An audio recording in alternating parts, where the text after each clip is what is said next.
Voices is a work of spirituality. It is not meant solely for a Jewish audience that may Right. have survivor relatives. It is a human rights piece. I totally got that when I heard it. Yes.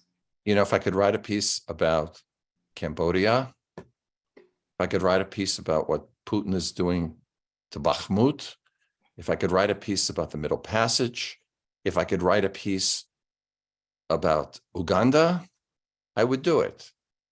My background is in the fact that the family of mine that did not go to America 100 years ago stayed in Poland and in Western Ukraine. We think at least 75 human beings, of old to very young. They were all massacred, except for one. In your family? My family.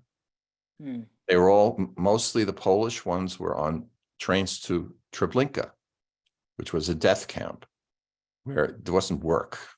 Work isn't, you know, a completely ridiculous term. There was no work.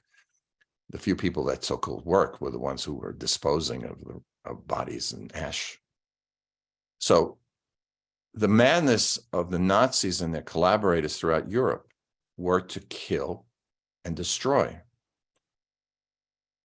And it's not just 6 million Jewish people. I mean, the numbers are 60 million, we think, of who was killed in the middle of this madness from the steppes of Russia all the way to Spain, you know. Just horrendous. My father was in the First Army.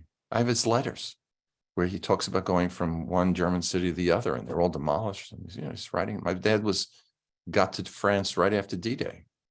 He was also in the Philippines. I was put on guard duty when a Japanese soldier came out of the hills to gather food from the garbage, and he was told to shoot everybody. My father let him go. He says, my father was a wonderful person. He said, what am I supposed to do? Kill that guy? And that guy hopefully became a grandfather. So Voices is very personal. In the mid-90s, I was the first music consultant to the United States Holocaust Memorial Museum, which is a phenomenal place where everyone should go. It's on the mall. It's one of the official part of the Smithsonian. Right. Like, and the successor of that is the African American Museum, and all the other Smithsonian museums. So, when I was there, I was music consultant, which meant I put on concerts with members of the National Symphony, Stephen Honigberg, a very fine cellist who's still there. And I put on a series of concerts over a 2-year period in the concert hall in the Holocaust Museum, in the basement. Meyerhoff Hall, beautiful. Right. And it was music of the emigres, like Korngold, who wrote all the Errol Flynn movies, Castelnuovo Tedesco, the Italian Jewish composer who fled and taught Jerry Goldsmith, Andre Previn, John Williams. He was the teacher of these guys. And also the music of Ernst Toch, who fled Germany and was also in Hollywood. But we also did the music of those composers who I felt a personal connection to, who were destroyed in Auschwitz and in France. The people like, 60 to 70 million deaths, that's right.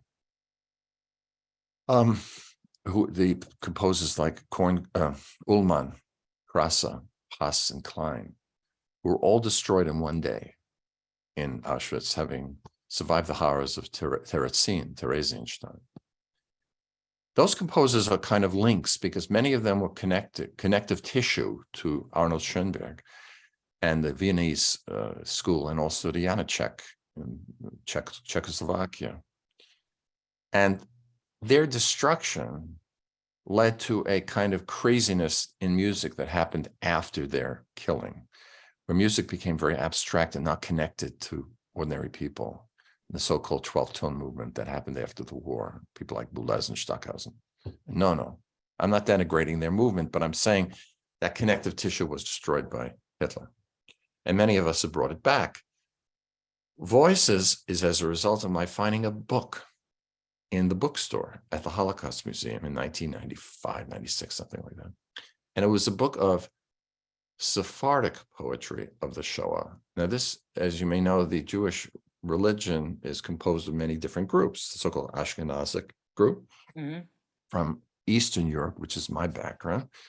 But then there's the Sephardic group, which includes people of all races. People also don't know that 40% of world Jewry has brown skin. People don't know this.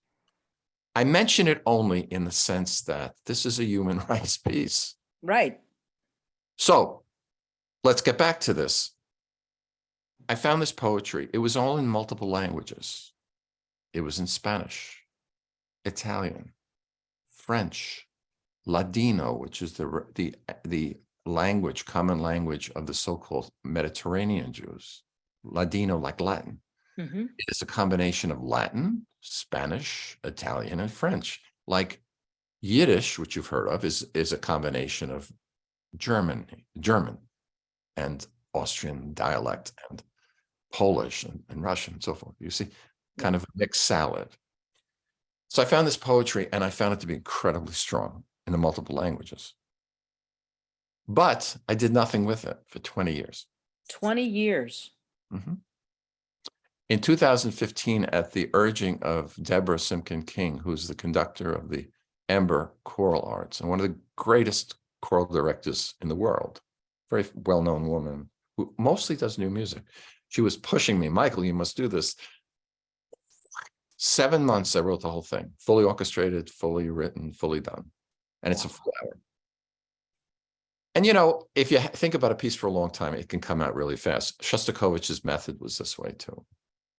And it's my method to a certain degree. I think a lot. And then I describe my compositional work as, if you ever had bouillon cubes, you know, those little cubes for chicken or beef. They used to serve them on boats, you know, if you were, you know, they would you like some bouillon? so my compositional ideas are kind of like bouillon cubes. They come out and then I have to throw hot water over them. And it's interesting how it works.